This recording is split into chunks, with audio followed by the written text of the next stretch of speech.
From the studios of Farm Journal Broadcast, this is AgDay.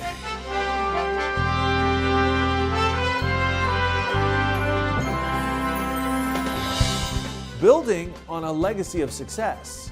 So one of the things I'm testing right now is cold, hardy, seedless table grapes.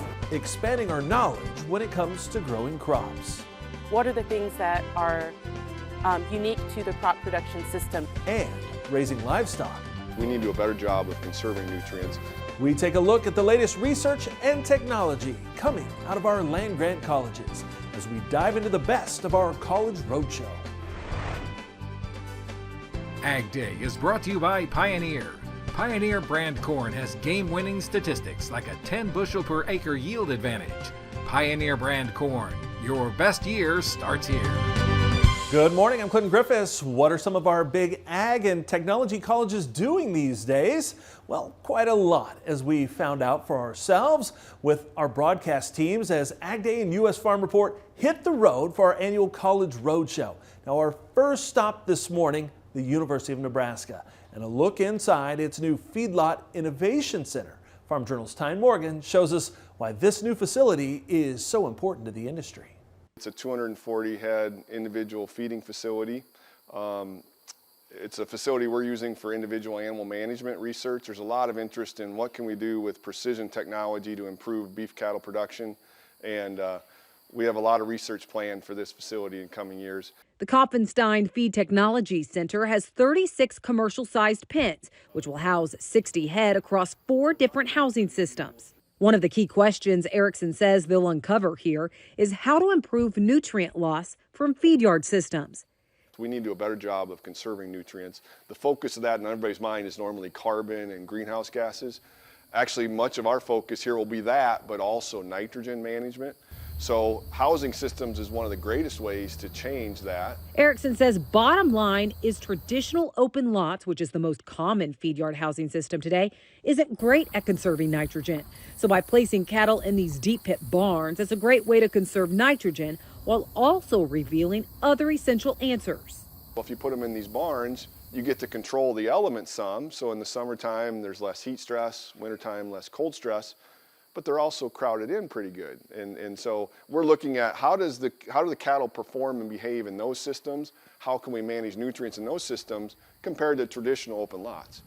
There's a lot of global concern about how much cattle are actually contributing to global warming. And so we're trying to answer that question and get involved with actually quantifying those emissions, because there's not a lot of research out there that actually tells us what the cattle are emitting. It's a lot of predictions or estimates. Rebecca McDermott's PhD work is in beef cattle nutrition and quantifying greenhouse gas emissions of cattle grazing pasture.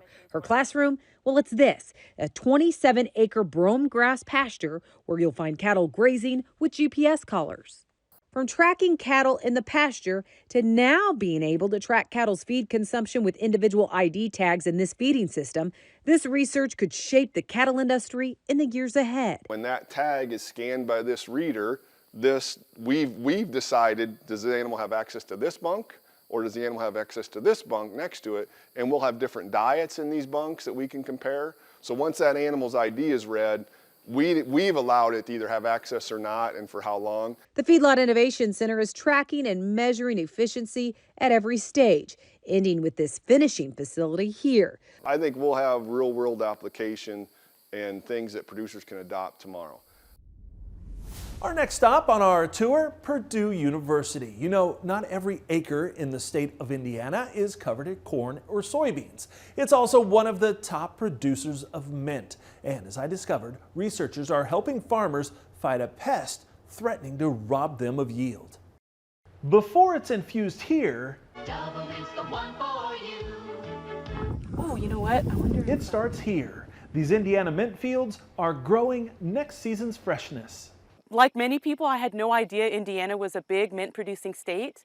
In fact, Indiana ranks 3rd and 4th in the nation in spearmint and peppermint oil production respectively. A rotational crop with corn and soybeans, mint is cut, windrowed like hay, boiled in a big pot where the mint oil is then distilled out. And then they take that oil and put it into these 50-gallon drums, and that's what they're selling. That's the end product. But these green leaves are hiding a serious invasive pest, the Asiatic garden beetle. It's similar or in the same family as the Japanese beetle, which most of us are familiar with. Capable of feeding on 70 different plants, this beetle spends most of its life as an immature or grub underground. So they're down there 10 months out of the year feeding on the roots, and unless you go digging, you won't know that they're there in advance, and by the time there's injury to the crop, you know it's too late to do something. Indiana farmers started asking for help back in 2020, kicking off a host of research, including how to sample or even monitor for the pest, how many in a given area can create yield drag, and finally, what to do about it given mint's direct consumer connections. So we know we can kill them with insecticides, which is good news, but we're actually really focused on biological control. And a lot of soil-borne pathogens. What they're trying are these tiny insect parasitic nematodes that already occur naturally in the soil and only infect insects. It's like that movie Alien. Basically vomit up a bacteria that turns the inside of the grub into a soup. Then they feed on that and they kill the grub in the process. They hope with enough grub-seeking nematodes surviving in the soil, they can keep populations down and yields up. When we start rotating into corn, when we start rotating into mint, are these nematodes still going to persist? What are the things that are unique to the crop production system? Will they survive and attack other soil-borne insects that could hurt other crops like corn or soybeans? Those are the questions still under investigation, but the early results are positive. They're biological organisms, they occur naturally, they can't hurt you or me, so I think that makes it an appealing approach and something that hopefully consumers of mint products care about. From gum to toothpaste, ice cream and candy, farmers may soon find a helping plant. No, not an alien, a nematode, battling an invasive pest and protecting Indiana's freshest crop. We have so much more to show you as our College Roadshow tour continues. And up next, we head to Iowa State for a look at a new facility that started as a dream that could soon change the world of animal feeding.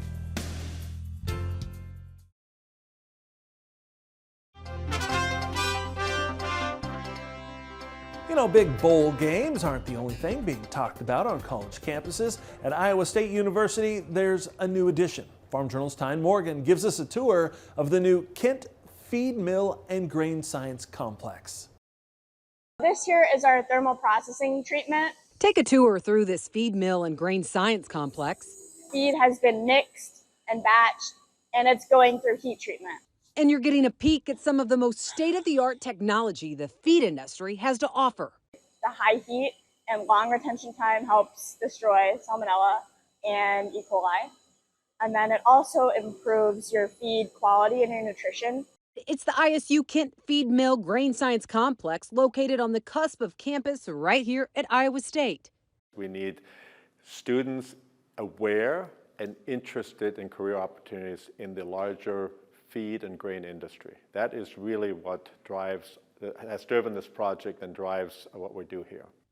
Valued at $35 million, it started as an idea in 2015. And 9 years later, it's grown into this, a fully automated system that's also powered by students. When you add it all up, we have somewhere around 3,000 input-output points. That means all of those sensors that are controlling a gate, a motor, a valve, or they have a vibration sensor, temperature sensor, or bearing type sensor. That's all in this system. From feed mills to livestock and poultry facilities, it's a gigantic industry hungry for the next crop of future employees. And that's who they're also training here. We don't really get into the ration formulation aspects. Those are provided by the animal nutritionist and so forth. But we have to understand how those rations are made up so we can properly program them into our system, and then we have to make sure we have all the correct ingredients in the right spots so that the feed gets made according to each one of the rations for any of the animals or stage that the animal is in. As part of the College of Agriculture and Life Sciences, as well as the College of Engineering, the students can learn lessons in this classroom and then immediately put it to test with hands-on learning in the grain complex. There's very few institutions that have such practical type of teaching, and I would say in this particular area of feed technology, feed science, and mill management and so forth, and animal nutrition, this program is pretty unique. From students who have no background in agriculture to those who knew it was a niche they wanted to pursue here at Iowa State, the state-of-the-art feed mill and grain complex is opening the door to new possibilities. Coming up, the latest on the robot revolution. See what students at the University of Minnesota say could be the future when it comes to robots on the farm. Next.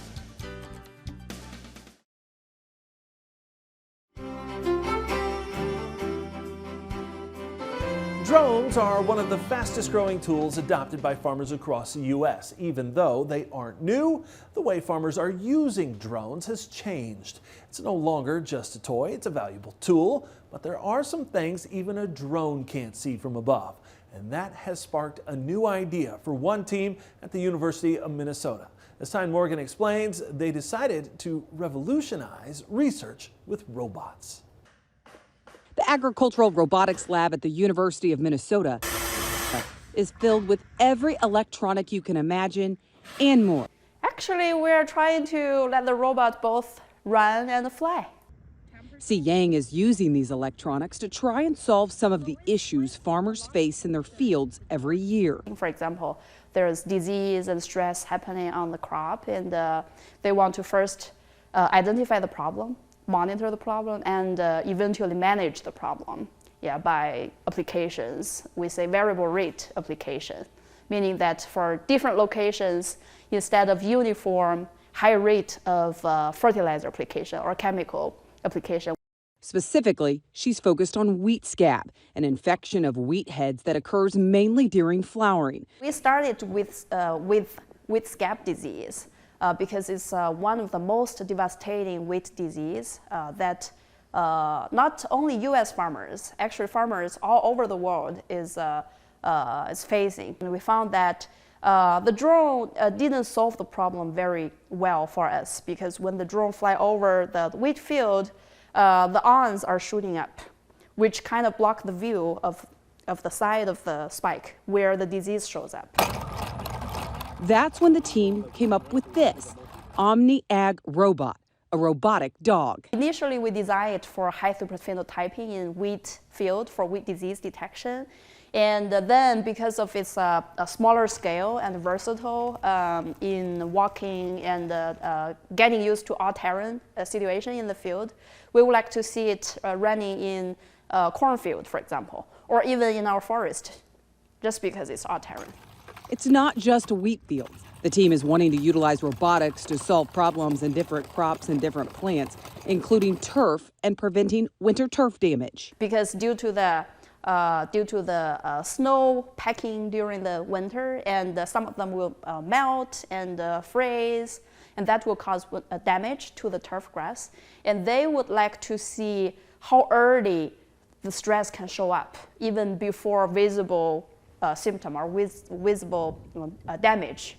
Relying on data to build prediction models, it's that data that could ultimately help solve problems for producers. What we see is that farmers are in bad need of help in the smart and automation direction. We have this reduced number of people involved in farming, and we have larger field per farm. And those all kind of lead to this ultimate solution using autonomous technology, and where robotics and sensing play an important role.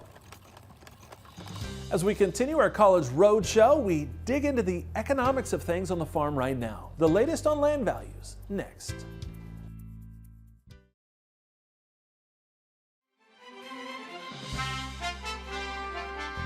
There's no doubt the land market is shifting under our feet, but just when you think prices are falling, some eye-popping sales catch you by surprise. This morning, we look at the land price situation in one state, Kansas, with a farmland expert at Kansas State.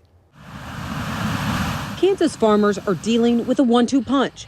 Not only are they coping with lower commodity prices for key crops like wheat, corn, and soybeans, But drought has also been a stubborn issue across the state. Yet farmland values have been quite resilient. We're really looking a lot like we did back in 2014 to 2015, where we had lower commodity prices, but land values did hold fairly steady, even though farm income wasn't supporting the values that we had. Robin Reed is an agricultural economist at Kansas State who focuses on land values. What we've been seeing the last few years, 20% increase, 18% increase year over year in those cropland markets. She says now there is a bit of a slowdown starting to take hold. USDA had us about 8% increase this year over what we have been 18 to 20%. But we're still going up.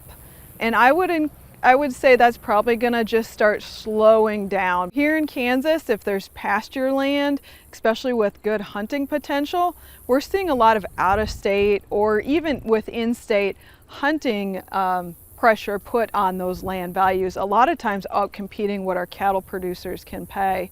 Reed has done extensive research on who owns land across Kansas, as well as who's buying. When my research started in 2015, 84.5% of all of our ag ground in the state was still owned by people here in Kansas. If we fast forward 7 years, the last time I was able to look at these data, we did see an uptick, about 2.5% uptick in the amount of land that's moving out of state.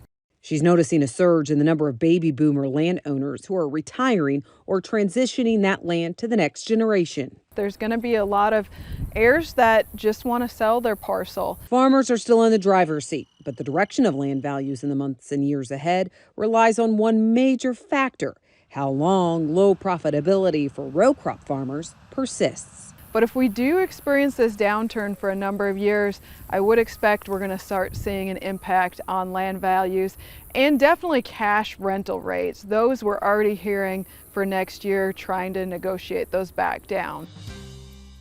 What do you think of when you think of where wine is grown? Probably California, right? Why, South Dakota may be influencing what makes it into future bottles. Next.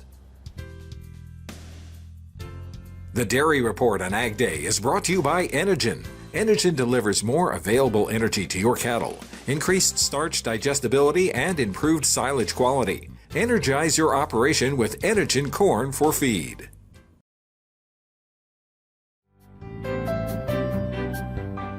South Dakota is known for a few specific agricultural products: cattle, corn, sunflowers, dairy, and hogs.